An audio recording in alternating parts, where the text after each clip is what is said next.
Isang truck ang sangkot sa karambola ng mga sasakyan sa Davao City matapos umanong mawala ng preno habang binabaybay ang kalsada. Nagtamo ng minor injuries ang ilang driver at pasahero habang napinsala rin ang mga sasakyang nadamay sa insidente.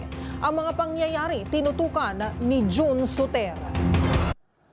Ilang sasakyan ang nasangkot sa isang karambola sa kahabaan ng highway sa sitio Pamuhatan, Marilog District, Davao City pasado alas 10 ng umaga, Hulyo 1, 2026. Batay sa paunang investigasyon, isang trailer truck ang hinihinalang nawala ng preno o nagkaroon ng loose brake kaya bumangga ito sa isang bus at isang elf truck.